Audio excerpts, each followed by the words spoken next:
Check out monorail.com, America's affordable investment app, made for conservatives who want to keep their hard-earned money with companies that share their values. Download the Monorail app today. Join Monorail. Hello, everybody. Dennis Prager here. Welcome to is it already Wednesday? You know that I actually asked my producers today, Tuesday or Wednesday? My theory, which I'm sorry to inflict upon you, the speed with which January and February go. As soon as New Year's is here, I think it's March 1st already, and I'm practically right. Bret Stephens, formerly of the Wall Street Journal, now the New York Times, ostensibly one of their two conservative columnists, the other one being Ross Douthat. And you're really pushing it. Well, my producer says I'm really pushing it. That's correct, but he's not a leftist, so that's a vindication of some sort. Mm-hmm. So Bret Stephens writes a column in today's New York Times. The mask mandates did nothing. Will any lessons be learned? So of course I've been telling you this for well over a year. What would be? This is 2023. And when did the lockdowns begin? In January, in March of 2020. That's right, March 2020. So I've been saying masks are worthless since sometime in 2020, because I read. I did not know personally. My knowledge of masks and viruses was nil, but I did something the odds are your doctor never did. Doctors are profoundly intellectually uncurious about their own profession, which is remarkable. If they're told something by their hospital, that's the end of the issue. If they're told something by the AMA or their Pediatrics Association, for most doctors, that is all that they need to know. So people like my wife, which is maybe an unfair example because she does so much reading, but she knows so much more than 90% of the doctors in this country about the vaccine and about masks. And she does it because she decided to be intellectually honest. So anyway, here has the article. The only thing I wish to note to you is the second I saw this up, and I just saw this up right before the show, I said I have to see comments on virtually every column of the New York Times. There is a way to comment. The New York Times deprived its readers of the ability to comment on Bret Stephens' article. And that's the reason I was so curious. Well, I was curious to see if there were comments, what they were. I would love to know if New York Times readers give a damn about truth. I really did. I was curious. Would they say, wow, gee, I didn't know that? Or, oh, figures, Bret Stephens is conservative, and he doesn't believe in the science. Of course, all the science notes that the masks are worthless. Yesterday, I had on the show one of the truly great people in America, Joseph Ladapo, the Surgeon General of the state of Florida,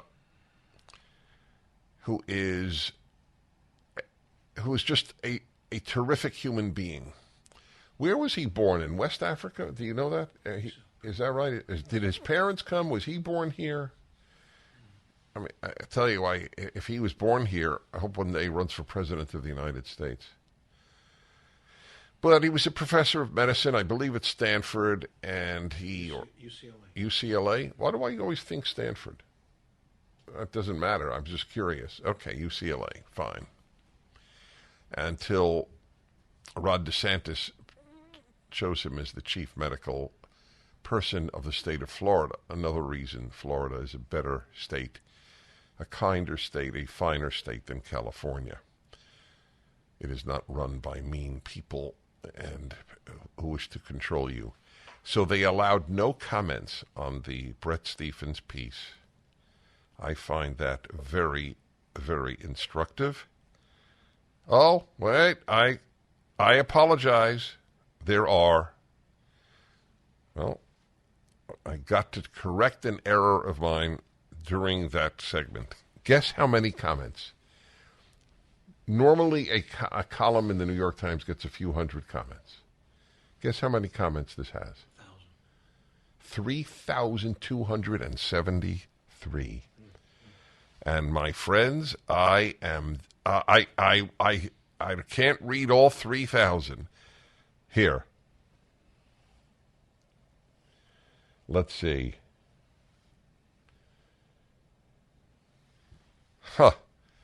So the most popular one has 3,963 recommendations from Stephen Levin in Brooklyn, New York.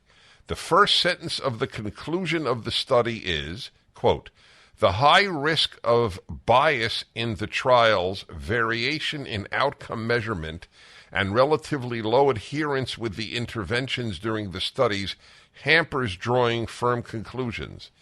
It goes on to say, where is that located? I haven't seen those comments. Have you? That's from the study. There is, from the study, yeah. There is uncertainty about the effects of face masks, and there is a need for large, well-designed RCTs. What's an RCT? Random control. Well, this is not it was not a random control test. I know the word random was in there. I assume if it's random, it's controlled. Addressing the effectiveness of many of these interventions. In other words, not the conclusion in your headline and article. So the most popular comment in the New York Times says Bret Stephens draws the wrong conclusion. Masks probably do work. Let's see what the second most popular comment is. The study said that masks did nothing because people didn't wear them properly or consistently. I told you they're in denial. I'm so happy they have comments. That's not the same thing as them inherently not working. Notice how surgeries are still masked environments. Oh my God, are these people stupid? That's the second most popular comment in the New York Times. If you want an insight into the left-wing mind, just read the comments at the New York Times or the Washington Post. Wow. Did you ever notice that surgeons wear masks? Oh, it's painful. It has nothing to do with virus. Nothing. He doesn't want to cough or sneeze or spit, have saliva drop into an open human being. Or perhaps even something fly up from his cutting into his face. Wow. Let's see here it is. Michelle is the third most popular comment at the New York Times. I read the data study last week. It basically concluded that masking didn't work because people didn't mask properly or consistently. The author left out that critical detail. They're in denial. They're in denial. They say follow the science. It's another left-wing lie. They follow the scientists they want. Do you know, by the way, in this age of global warming, they are now predicting a blizzard conditions in California for this weekend. Did you know that? Yeah. Blizzard. Yeah. Has that ever happened? Well, It's very rare. Let's put it that way. Blizzard in Southern California? Yeah, even in Southern California. Yes. I have no idea if it'll happen. The fourth most popular comment, Mr. Stephens, we expect better from you. You misstated the conclusions of the study, as ably pointed out by several comments preceding this one, and deployed them in support of ideological, not scientific arguments. So please understand, these readers, these left-wing readers of the New York Times, know better than the Cochrane study, regarded universally in medicine and in science as the most honest scientific studies that are done. And there was 6 different countries involved in it. But the New York Times reader who is on the left knows better. There is no hope for the left. Truth is not a left-wing value. Here is living proof. I give you proof of it every single day. They don't care. They want to believe, like babies like to believe in pacifiers, leftists like to believe in masks and lockdowns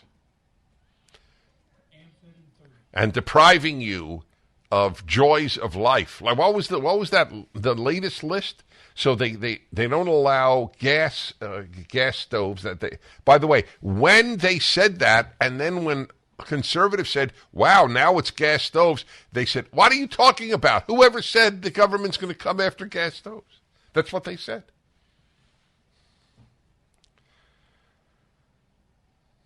These are children. The leftist is a child. I have a very interesting piece on that.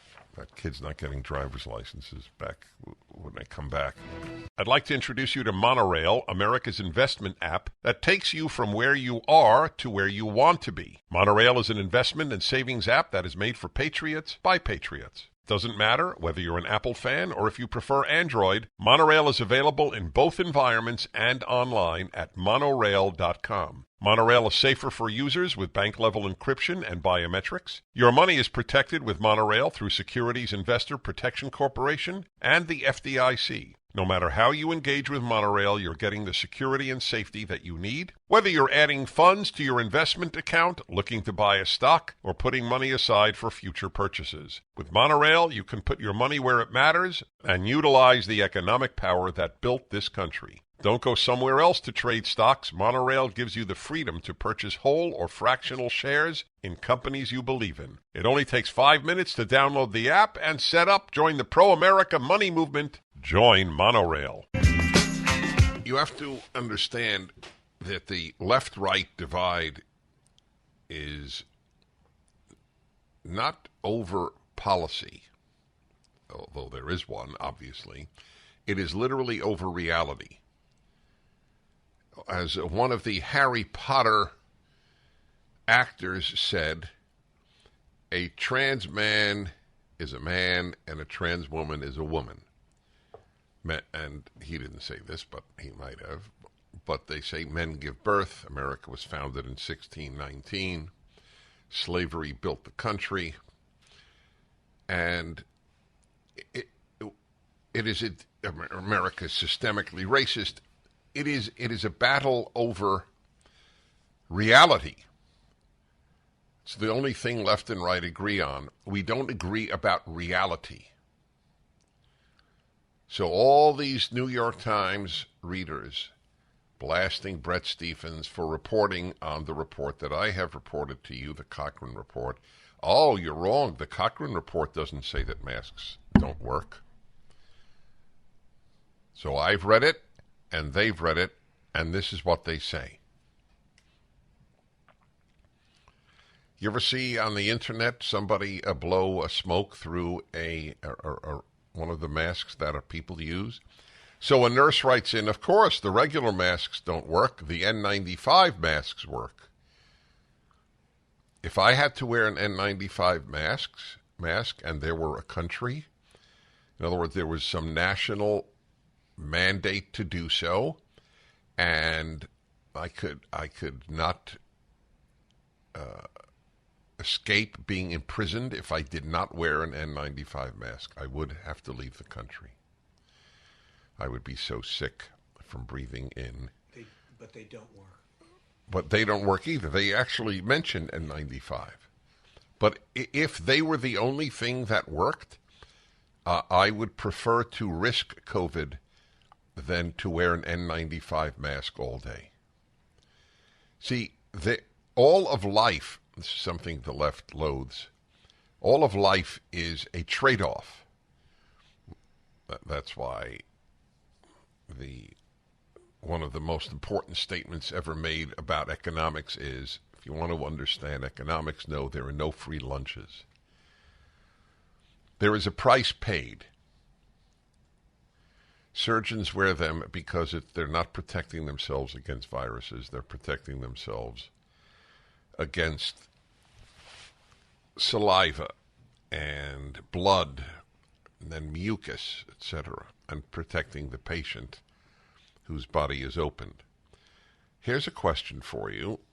unless forced by the hospital, the surgeons, better, prior to the hysteria of the left and in the COVID era, did surgeons wear masks in hospitals after their surgery, or did they immediately remove them?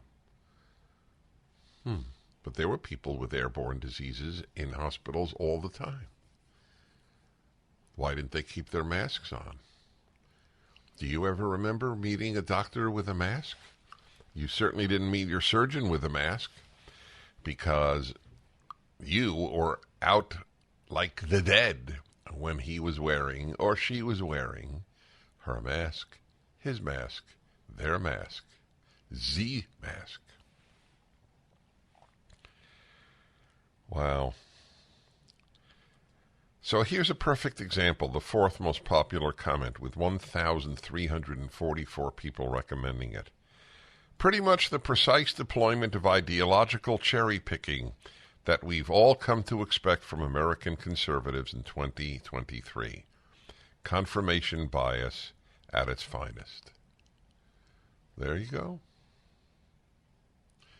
Yes, when we tell you that it is evil to take a girl's breasts off because she says that she is a boy, and then we bring you the people who actually say that they are so angry at the despicable doctors, therapists.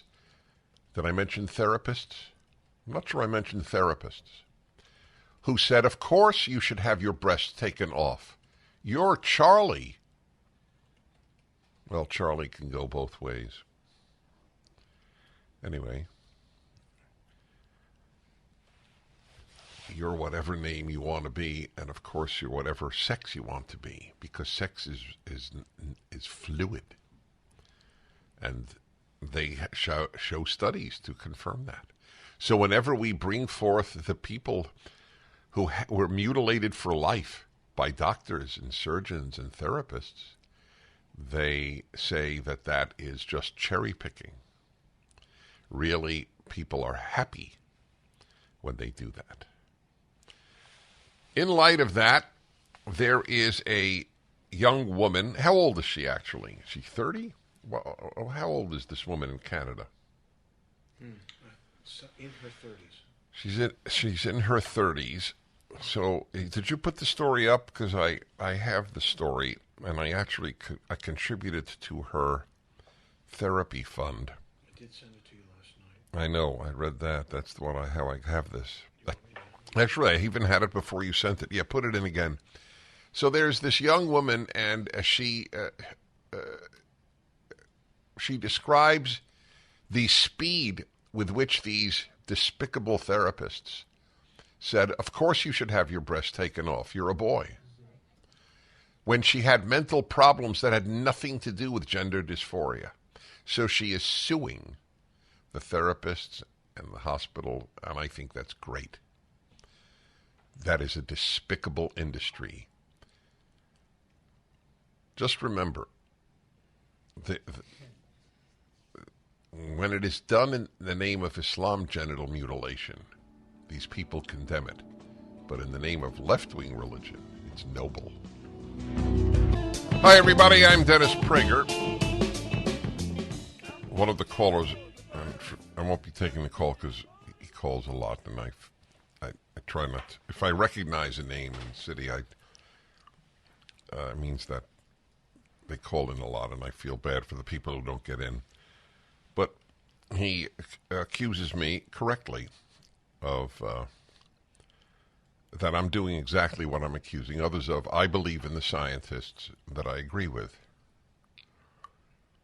But there's a reason for that.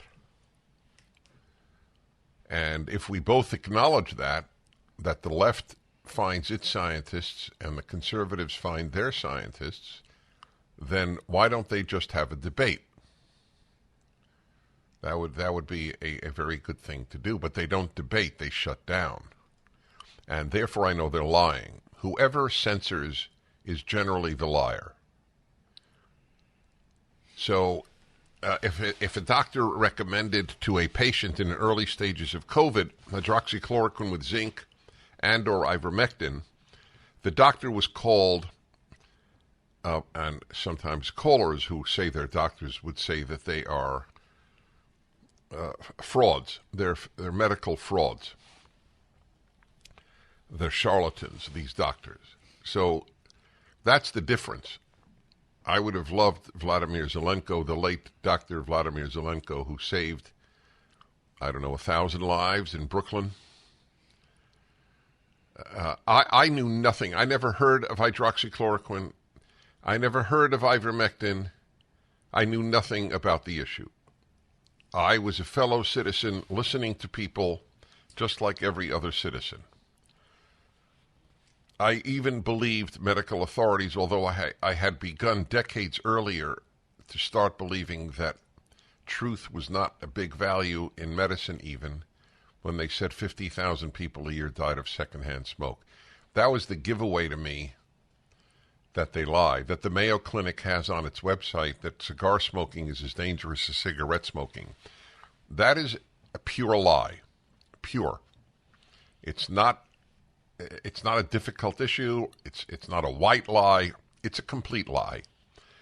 So I admit that I had a tiny bit of doubt that I was being led by honest people, but what did I know? Then I kept reading about what lockdowns would do, and to make a long story short, I turned out right on all these issues. Lockdowns were vile. Kids' lives were crushed.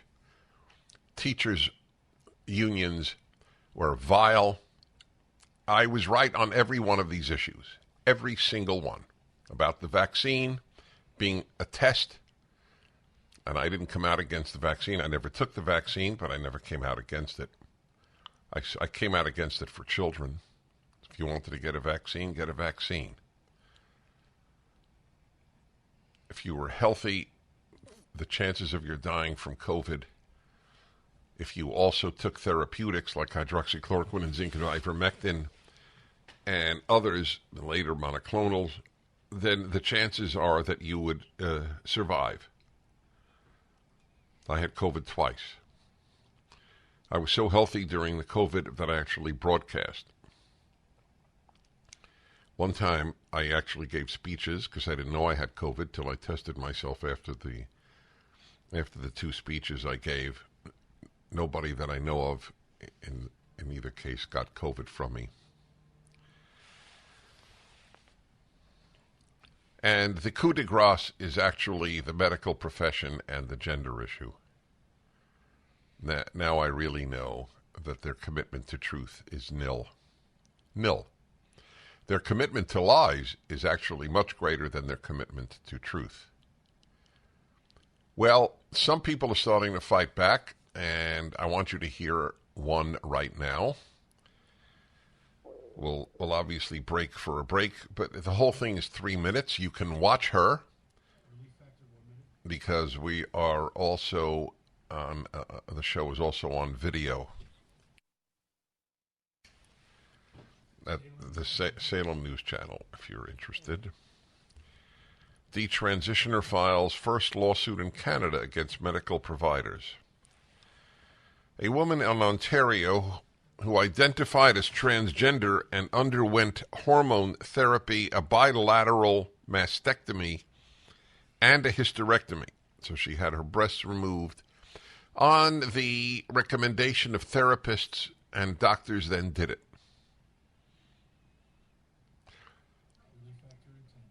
A lot of sick people, morally sick people in the medical profession at this time, especially in therapy, but also there's no fight back by doctors.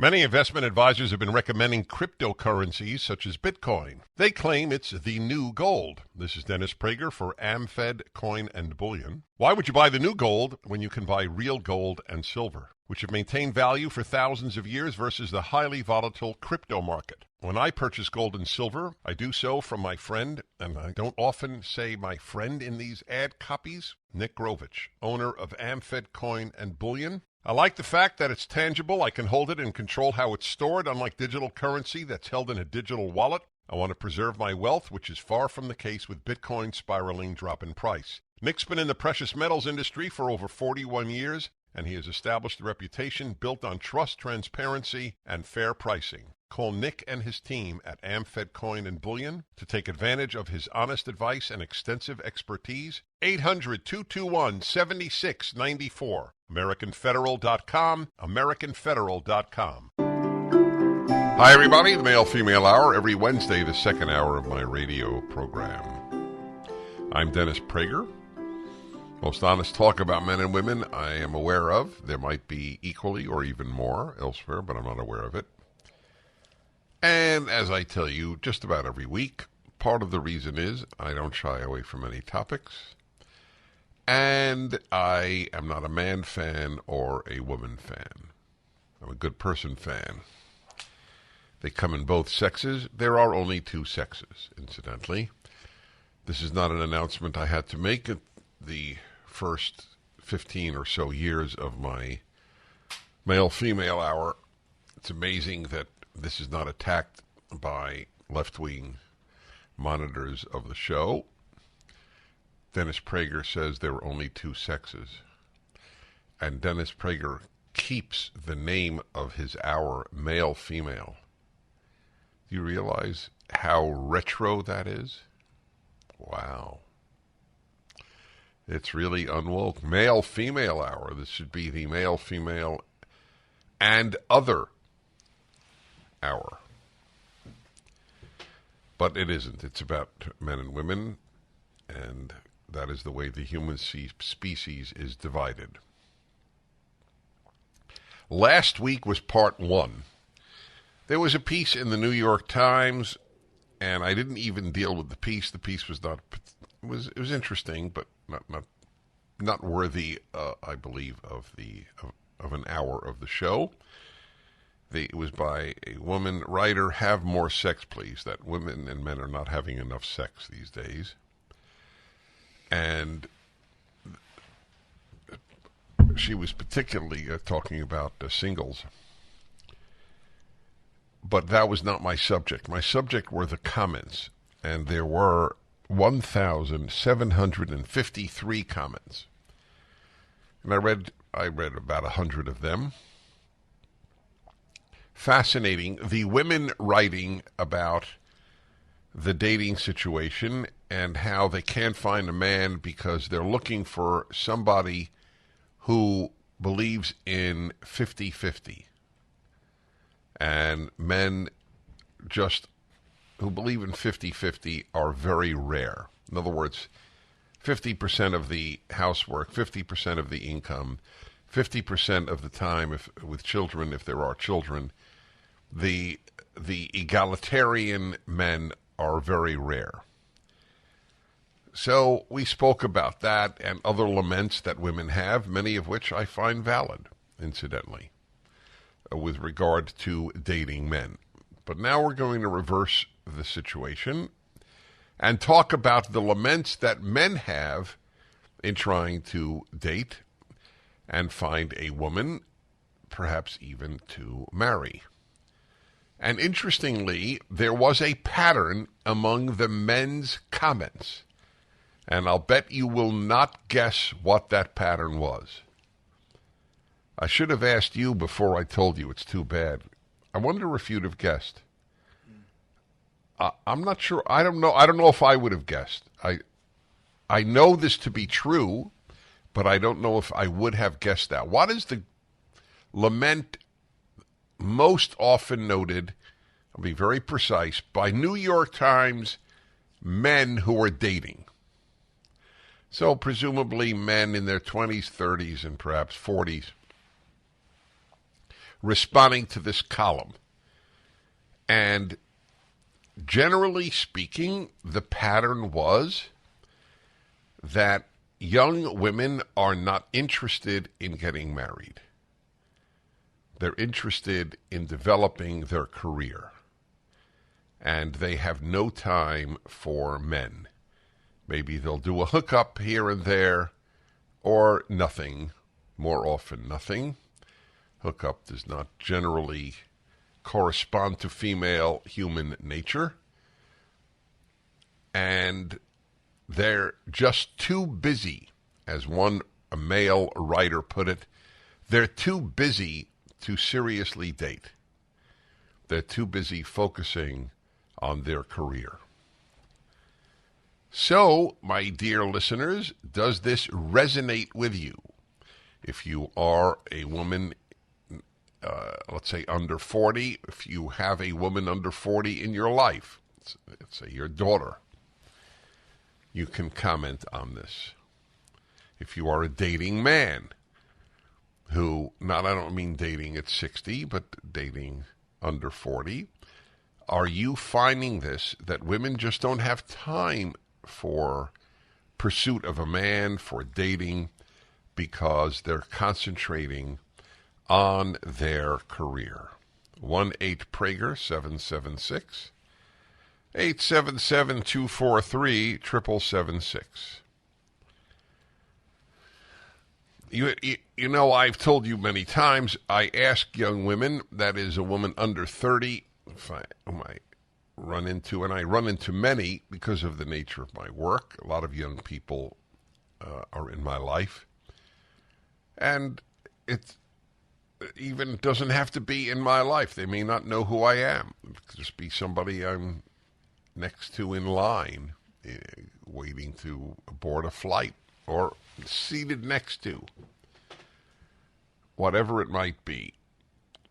And it is fascinating because I asked the question, if you could be given one guarantee in life, either a guarantee of a great income or the guarantee of a great marriage, and it doesn't mean you cannot have the other, it only means one is guaranteed. 50-50. And I can't predict who it will be. Women could have tattoos and say, great marriage. Women look utterly conservative and say, great career. There's no way of predicting. At least I have no way of predicting. I asked a woman yesterday, in fact,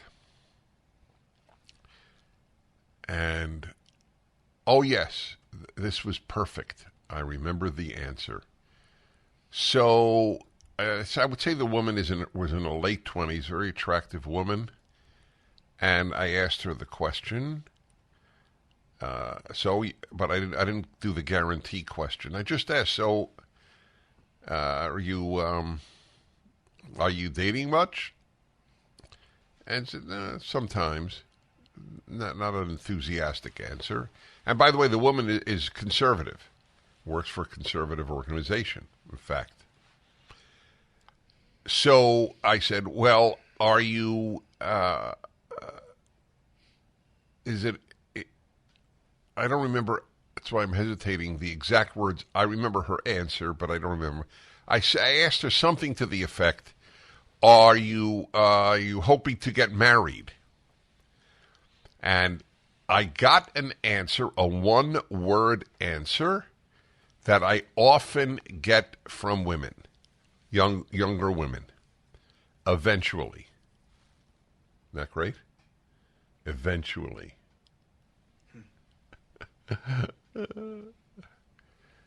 It is so rare that a woman under 30 will say, man, that is really my hope. I really hope to get married. So when these men write in the New York Times comments section on this article, yeah, what am I going to do, though? I do want to get married. And young women can't be bothered with the issue because they're too busy working on their career. It resonates with me in the dialogues that I have with young women. One of the many life-changing realizations I have come to In other words, things that forced me to consider a proposition about life that I had never considered is this. I never realized, I never realized till I realized, which is almost silly because that's true for everything you realize. Nevertheless, I never realized, or I hadn't realized, that society and culture are so powerful that they could tell you that you're not what you are. It is women's nature to bond. And the culture in which we live has successfully told them there are more important things than bonding. Or, of course, having children. 1-8-PRAGER-776. Just when you thought it couldn't get any better, Mike Lindell with MyPillow is launching the MyPillow 2.0. When Mike invented MyPillow, it had everything you could ever want in a pillow. Now, nearly 20 years later, he discovered a new technology that makes it even better. The MyPillow 2.0 has the patented adjustable fill of the original MyPillow, and now with a brand new fabric that is made with a temperature-regulating thread. The MyPillow 2.0 is the softest, smoothest, and coolest pillow you'll ever own. For my listeners, the MyPillow 2.0 is buy one, get one free offer with promo code Prager. MyPillow 2.0 temperature-regulating technology is 100% made in the USA and comes with a 10-year warranty and a 60-day money-back guarantee. Just go to MyPillow.com and click on the radio listeners square to the buy one, get one free offer. Enter promo code Prager or call 800-761-6302 to get your MyPillow 2.0 now. Male-female hour. South Korea's fertility rate falls to a record low, and now it is the rate is now less than one child per woman, and you need more than one child per woman to at least not go backwards. And it is happening as well in Japan, Hong Kong, Singapore, China. It's starting to happen in the United States. Women who are preoccupied with career and not with making a family. So I have devoted 2 parts to this issue. The laments that single women have about men, as personified in a New York Times column and the readers' reactions. And now the men lament, and the male lament was they're just not interested in getting married, these women. Of course, it's a generalization, but I can only tell you from my own anecdotal evidence, like the one I just said to you. So you're hoping to get married eventually? And when I was a young man, women didn't say eventually. They would say, of course I hope to get married. And then the idea arose among the intellectuals that there is much greater satisfaction outside the home than inside the home. Look at all these happy men going to work every day. We can do the same thing, go to work every day. What do we need men or children for? I could be in DEI. I can be a professor of gender studies. I can be a lawyer, whatever the B is. Great satisfaction there. Okay, let's see. Val in Seattle, Washington. Hello. How are you, Dennis? Okay, thank you. Are you there, Dennis? Well, I don't know why you don't hear me. I hear you. I can hear you. I can hear you, Dennis. Okay, go ahead. Okay, so at the age of 50, 55, I decided I wanted to remarry. I really like being married. I like being part of building something. So I, in a typical engineer fashion, went out and joined 8 dating sites and looked at 1,000 profiles and corresponded with about 250 women, dated about 20. So you can see it was a pretty precise and exhaustive process. And what I found shocked me, that across the board, women in the ages of 45 to 55 told me they did not want to remarry. They wanted somebody to buy them dinner on Sunday night, have sex with them, and be gone by 9 o'clock Sunday morning. And then they wanted to get on with their lives, and you could show up again the next Saturday night. And I'm being somewhat generalized, but that's really pretty much it. And so you're agreeing with the commenters, the male commenters. Yes, absolutely. So my travel eventually, like millions of men, took me to Southeast Asia, and I married an amazing woman, and she's, we got a great life. What country? Philippines. And there were a lot of American women that I knew that were very angry when I did that, and asked why would I do that, and I just said, listen to yourself. But the interesting thing, you asked a question. You said that these women are saying, why do I need men and children? The answer to that is because their decisions are destroying the society that afforded them those options and privileges, and very possibly subsequent generations of women won't have those options because the society is going to change, and we don't know exactly if it's going to be.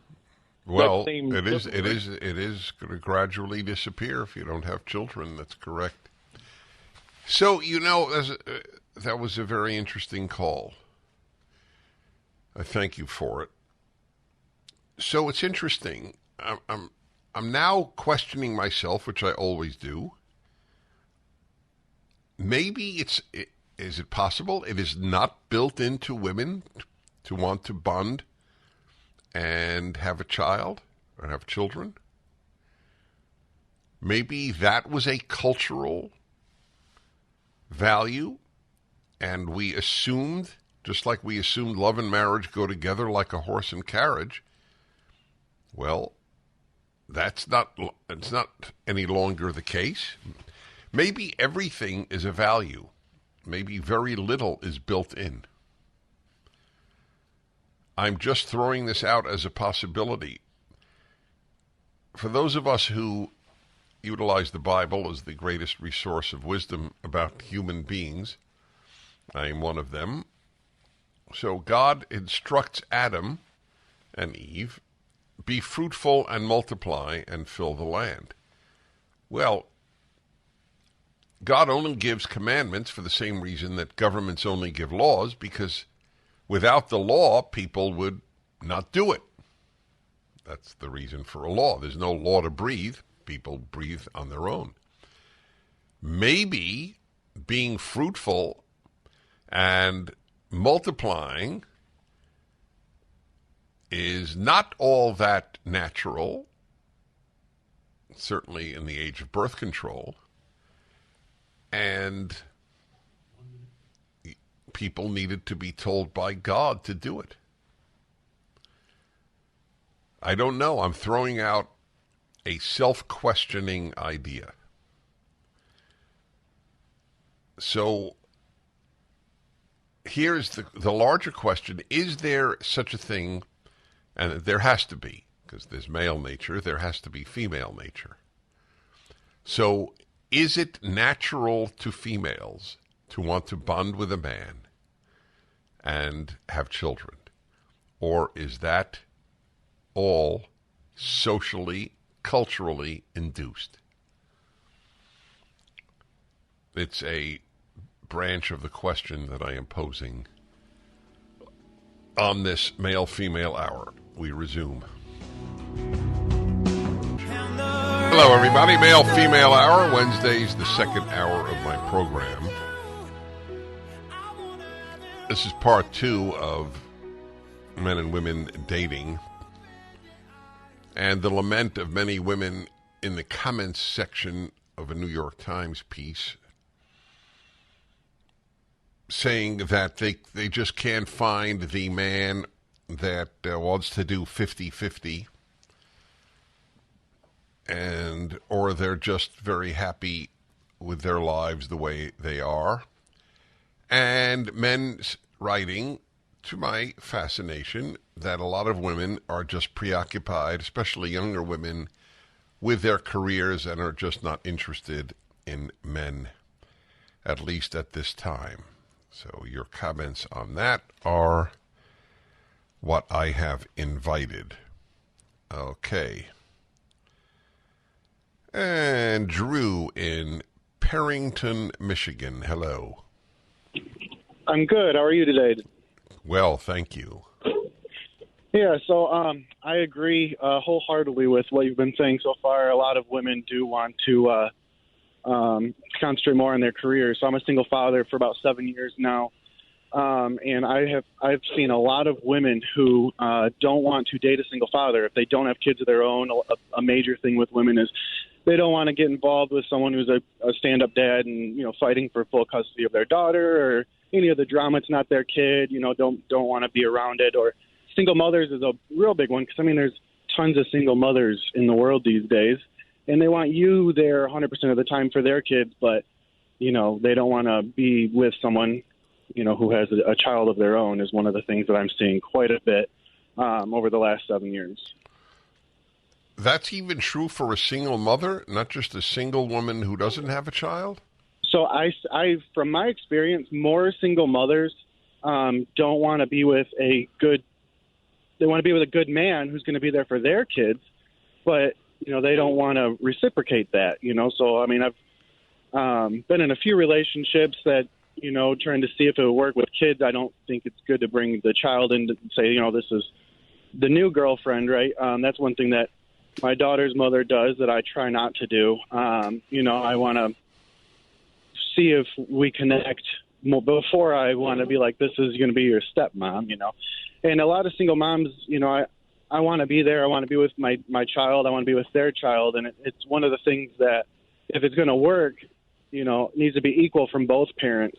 But a lot of single moms, they're too preoccupied, with their children and want you there. All right. Yeah. Well, all right. I got that. And I thank you.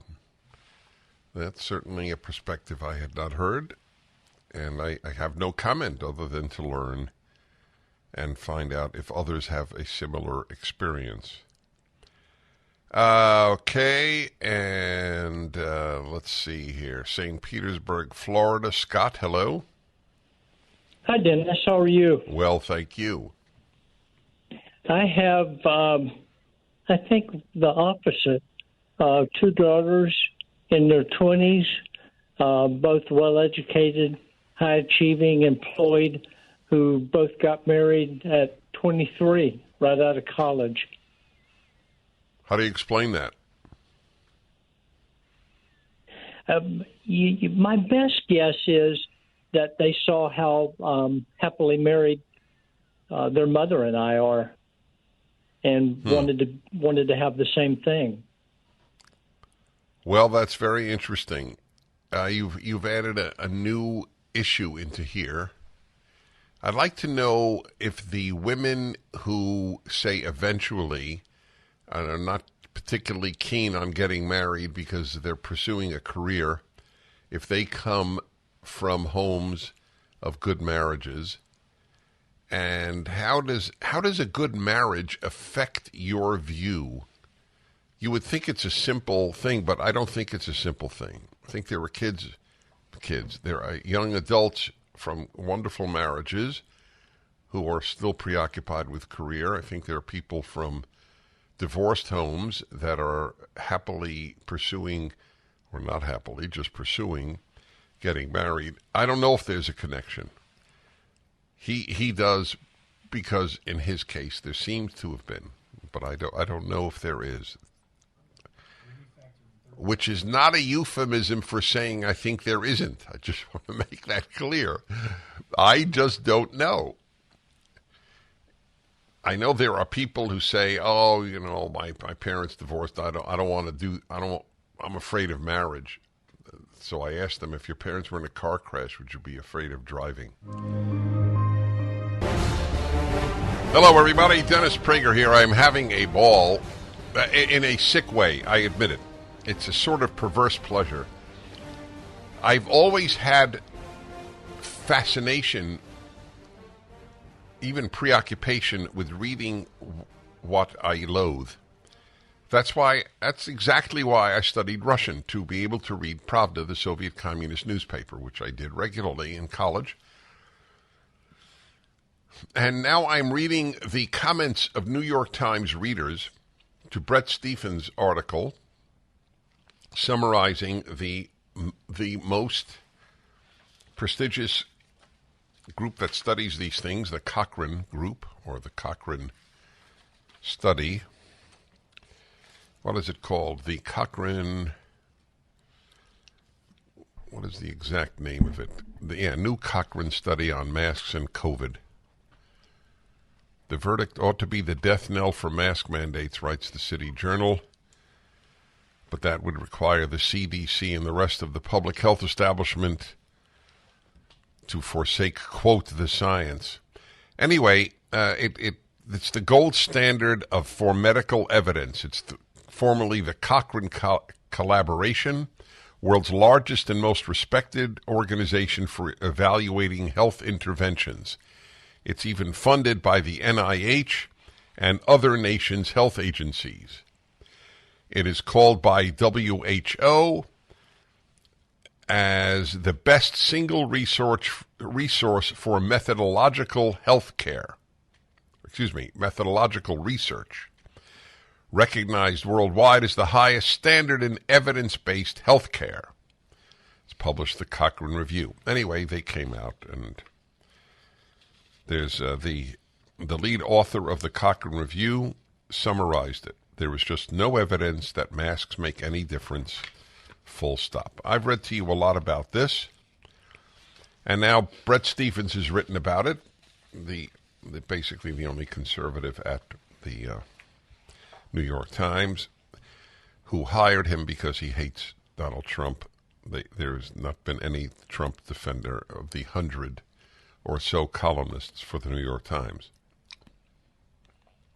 Every single comment of the 3,000 that exists, every single one that I have read, of the first 20, and it's in order of recommendations by other commenters, says what a lie Bret Stephens is spreading.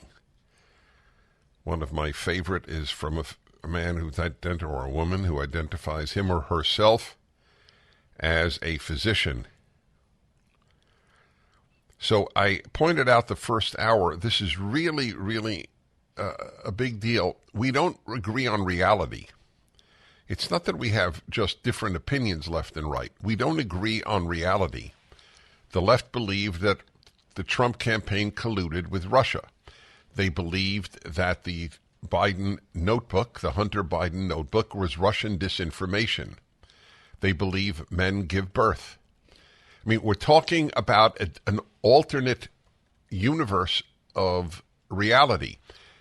They agree, by the way. The left agrees. We on the right, in their view, we live in a different universe of reality. It's the only thing left and right agree on, is that they don't not only differ on opinion and values, they don't even agree on what is true. That's big. That's a big deal. So there's no chance. That's why I say it's an unbridgeable gap between the left and right.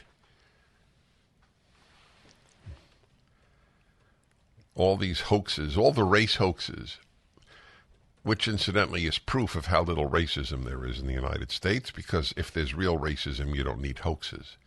There were no Jewish hoaxes of anti-Semitism in Nazi Germany. We are filled with hoaxes, which the left, being the liars that they are, and by the way, one of us is lying. I just got to make that clear. Since we have opposite views, my claim is that on campuses, most of the time, that there is a noose or an N-word or racist graffiti, it is not a white racist who did it. It is usually a minority person or a leftist who did it. One of us is wrong. We can't both be right. If you say 2 and 2 is 4 and one says 2 and 2 is 5, one of you must be wrong. So, but you know what? I'll tell you why there's so little hope. Who was just telling me the other day? Oh, I know who. Julie, with whom I do this incredibly important podcast, that's how I look at it, is incredibly important. Dennis and Julie. Every week it goes up, and I commend it to you and especially to your children. The 12-year-old girl wrote to Julie saying that she watches it over and over and over to learn about life. It was really a powerful letter, but it's for people of every age. Anyway, she was telling me that somebody she knows well, I won't go beyond that, not to give it away. Julie asked this person who's a liberal, or a leftist, I didn't know which one, and went through every name of every major conservative figure, and she had not heard of one. You ever hear of Jordan Peterson? Who's Jordan Peterson? Ever hear of Dennis Prager? Who's Dennis Prager? Ever hear of Tom Sowell? Who's Tom Sowell? Ever hear of Larry Elder? Larry Elder ran for governor of California, and she never heard of him. She doesn't live in California, but still. She had heard the name Ben Shapiro, but she didn't know anything beyond that. That's part of the reason that they have a different reality. They only read leftists. We don't. We read leftists and rightists. We have no choice. It's not just nobility on the part of conservatives. In my part, it's nobility because I really want to know what these people say. These comments are staggering. Whew. Mr. Stephens, we expected better from you. You misstated the conclusions of the study. I thought the guy who, the lead author of this study, of the Cochrane Review, summed up the science, Tom Jefferson. There's just no evidence that masks make any difference, full stop. That's the British way of saying period. Wow. A recent CDC reports that N95s reduced one's odds of infection by a factor of 6 relative to unmasked individuals, writes Smarty Pants in Edison, New Jersey. That's very significant in terms of reducing the rate of illness for vulnerable individuals. What does that mean of infection? What does that mean? Is that pertain to virus? And if it's N95, then at least you acknowledge the others are useless. You know how many people write here, why do surgeons wear masks if they're useless? Do you realize the ignorance of these people writing in? Surgeons don't wear it to protect themselves from viruses. Wow, it's really something. The findings are basically nonsense, writes B. Chad in Brooklyn. Mask mandates helped limit the spread of the virus. Common sense prevails here. The virus spreads through nasal passages. If they are covered up, the virus cannot enter a person's system. That's just not true. If they're covered up, they do enter a person's system. The person wrote nonsense, literally nonsense, but it doesn't matter. It's what he believes. Everyone has to wear a mask. Science? Really? I am sorry, but masks saved the lives of many people in 2020, 2021, and still do. And still do.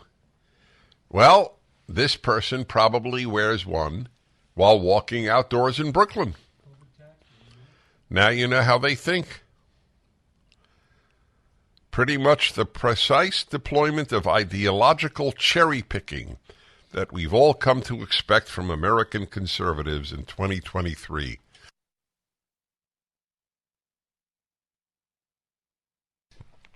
Writes Patrick C. in Sacramento. Where is my favorite? The doctor. Oh, this one says, Celia in California, the studies aren't using the right designs and metrics at all. Capitalized at all. Okay. I'm mesmerized by these, the reactions of these people. It's...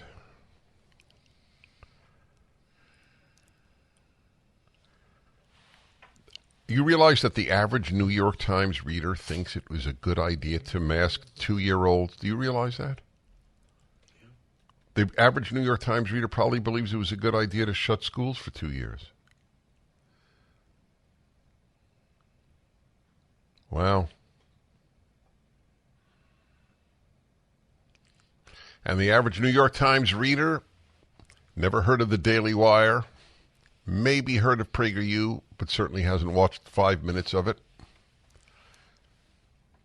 Never heard of American Greatness.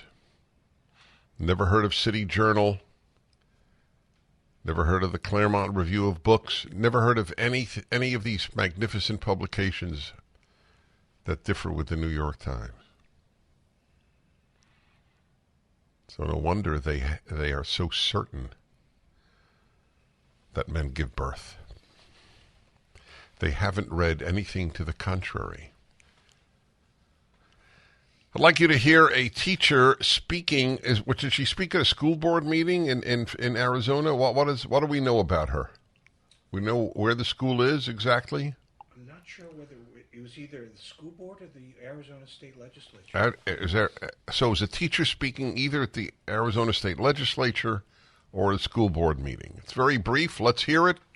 Rick, you got it? Can you play it? I have a master's degree because when I got certified, I was told I had to have a master's degree to be an Arizona certified teacher. We all have advanced degrees. What do the parents have? Are we vetting the backgrounds of our parents? Are we allowing the parents to choose the curriculum and the books that our children are going to read? I think that it's a mistake. That's perfect. That's perfect. I have a master's degree. You don't. Shut up. That's why you should take your kids out of school. People like that are teaching your kids. They think you're an idiot. They do. Who the hell are you to tell us that we should not have drag queen story hour? Your 5-year-old needs to see men dressed as women, and sometimes removing some pieces of clothing in a faux strip maneuver, as I saw myself in a videoed drag queen story hour. We have a master's degree, and you're going to tell us that drag queen story hour is not right for a 5-year-old? You're going to tell us with master's degrees that we shouldn't tell kids that sex is not binary? That in fact there's much more than boy and girl and male and female? You're going to tell us not to call, you're going to tell us to call our students boys and girls? You don't have a master's degree. Who the hell do you think you are? And that is the beauty of the world of the left. They tell you you don't think. You listen to those with degrees, quote-unquote experts. Experts said you lock down kids for 2 years. What do you parents know watching your kids deteriorate for 2 years? What do you know? You're just a damn parent. We have a master's. By the way, I would love to know what her master's degree is in. What if it's in, let us say, education? That means she's probably a fool. It is extremely difficult to go to a school of education and not be a fool. A fool is a very bad thing, by the way. Fool is one notch above evil. because fools produce evil. Wisdom is the antithesis, and you get no wisdom at a school of education. It is knocked out of you probably within the first 6 months. I'd like to know what her master's is in, and if it's even relevant. What if she has a master's in gender studies? What if she has a, well, that would be relevant, ironically. What if she has a master's in history? Is she qualified to teach anything but history? Does she only teach history? Yeah. So parents, shut the hell up. We know what's best for your children. You don't. They believe that. All cults believe that parents are nuisances. The first thing cults do is remove parental authority from that of the cult member. The first thing they do. And that's what the left does. The left finds divine authority and parental authority to be their mortal enemies. And they're right, just for the record.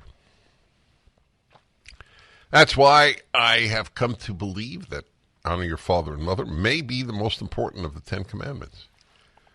A lot of good stuff follows from that, and a lot of evil follows from the dishonoring of parents, which is exactly what the left does. Like this teacher.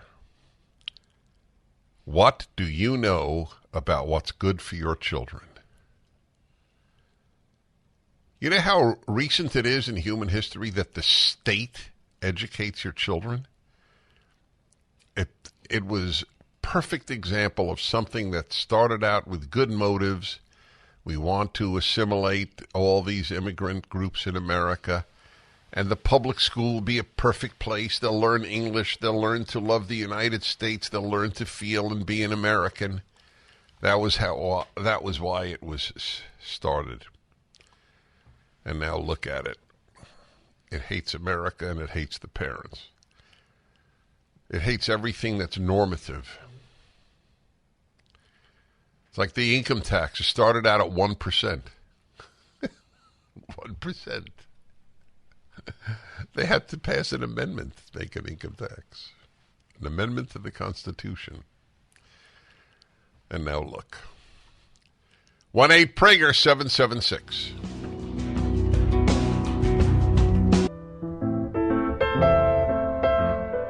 Hi, everybody. Dennis Prager here. That was really one of the great statements by this teacher. I have a master's degree, so I know much better than parents what should be taught at school. And that ends the issue. So who doesn't know better than parents? Everybody. The government knows better than parents. Teachers know better than parents. Doctors certainly know better than parents. Yeah, absolutely. Keep your kid out of school. Oh, sure, they should be masked at 2 years of age. It's not a problem if children don't see a face for outside of the immediate family for 2 years. No, that's not an issue at all. Maybe we have no faith that your degree means a damn thing in the United States of America or much of the Western world. In fact, the odds are if you have a master's or PhD, you are not particularly deep or clear thinking. That is my view. I went to graduate school. I left to write a book, so I didn't finish my thesis. But I was at graduate school at Columbia University. And when I think of my fellow students there, and their views, they believed that men and women were basically the same, and they were going to get a PhD. And the non-PhD who believes men and women are not basically the same, who is more likely to believe men give birth? People with the advanced degrees or people with no advanced degrees? Oh, that would have been a beauty to ask this teacher. Really? So a master's qualifies you better than parents with no masters? So who is more likely to say men give birth, men menstruate, birthing persons, chest feed? Who's more likely to say those things? People with advanced degrees or people without advanced degrees, Madam Teacher? Oh, to have been there and posed those questions to this woman. Oof. Well, that was a precious moment. That's what they think. They're better than you. So if they're better than us, how come the school's records now in producing kids who can read at the level of their grade, who can do any subject at the level of their grade, is so poor? You have a master's. Are you proud of the results that teachers have produced in our elementary schools and high schools? That's a fair question to ask as well. All right, let's go to Staten Island, New York. And Alex, hello. It's Elliot. Dennis, thank you. Whoa, that's a bad one. No, it's not. No, it is. I'm sorry. Hold on. Don't go away. You are going to learn to be more professional. That's what you're going to do. That was to our dear screener. And Alex and Elliot ain't even close. Okay, hello. Yes. I just wanted to come out. You mentioned about taxes, that it went from 1% all the way up to God knows what we're paying now. But taxation is really a form of slavery. And after reading your Rational Bible and understanding, when the Jewish people were slaves in Egypt, they used to tax us with other burdens. And when you tax people and you keep them down monetarily, you're really keeping them as slaves, because all they do is they continue to work and never climb out above it. Bless your soul. Of course that's true. Now, everybody acknowledges it was even true before income tax. There were excise taxes and there were duties and import taxes. Of course, this was all understood. There has to be a government.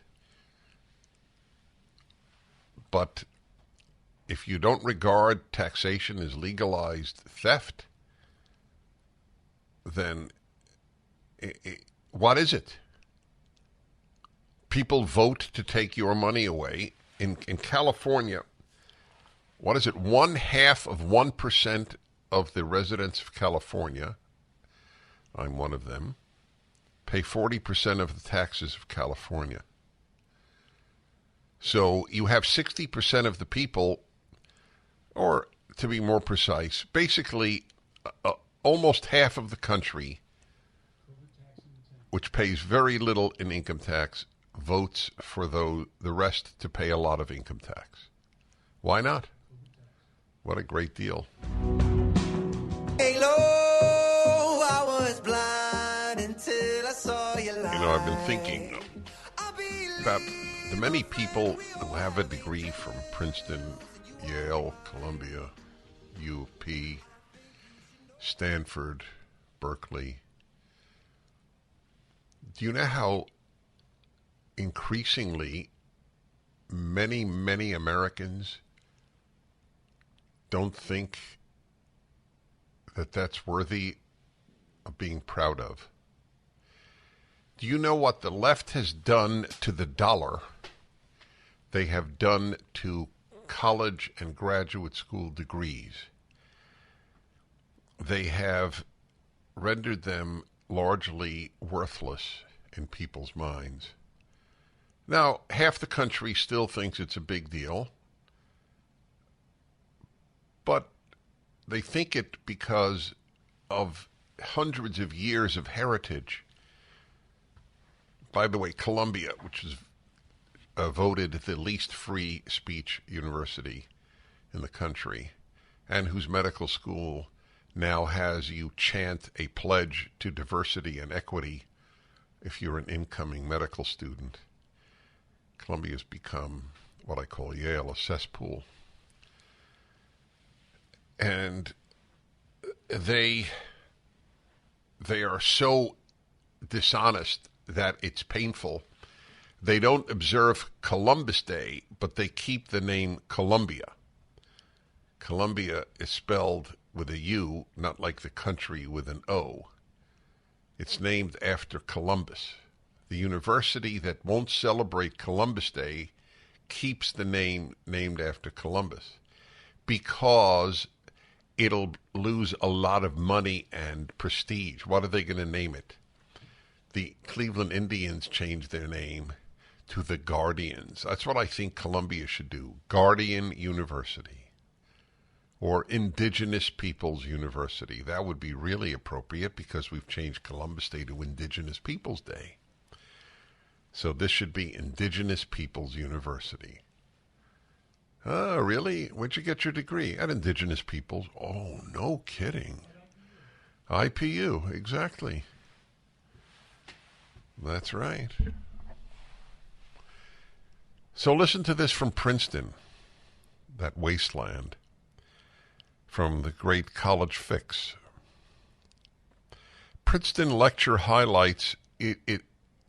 I have to admit, I fully admit this, I couldn't have come up with this. Even Babylon Bee could not have come up with this. Princeton lecture highlights, quote, erotic relations between blackness, soil, and dead, as in dead matter.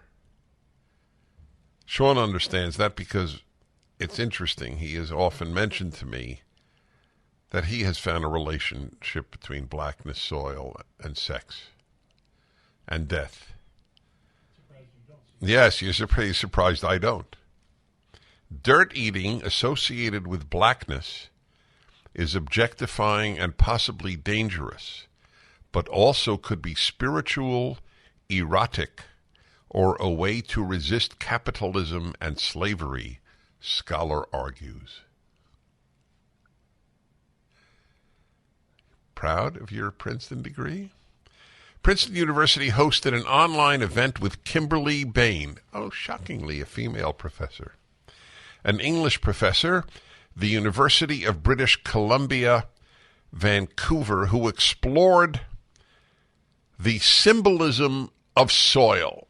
You understand what this means? These people are profoundly bored. Ennui, the French word, really gets to the heart of it more than boredom. Their soul is bored.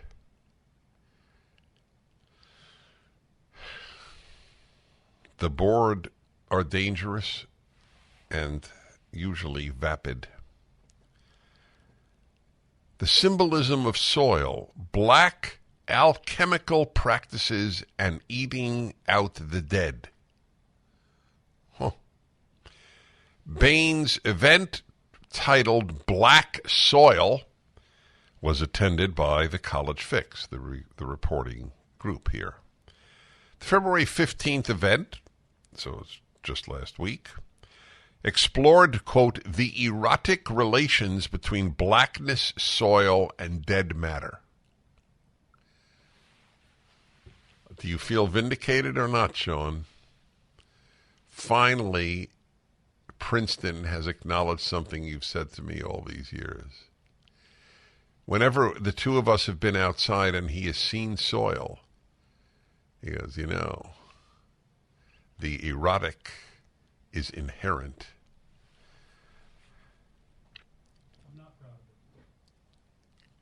The event explored the erotic relations between blackness, soil, and dead, which disrupt and refuse the circuits of racial capitalism that establish both black bodies and soil as sites of resource depletion and commodification.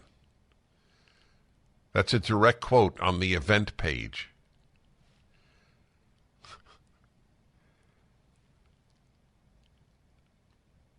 I don't know any Danish, but I would have a better chance with a Danish sentence than with that one.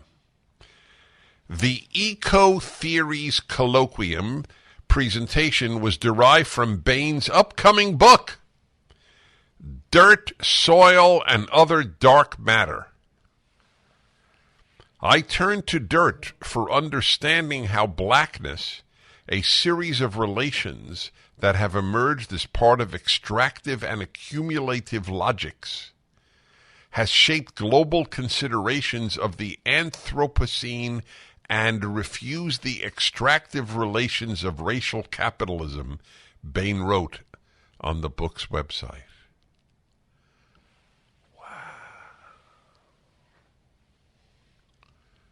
That's deep. Dennis Prager here. Thanks for listening to the Daily Dennis Prager Podcast. To hear the entire 3 hours of my radio show, commercial-free, every single day, become a member of Pragertopia. You'll also get access to 15 years' worth of archives, as well as the daily show prep. Subscribe at pragertopia.com.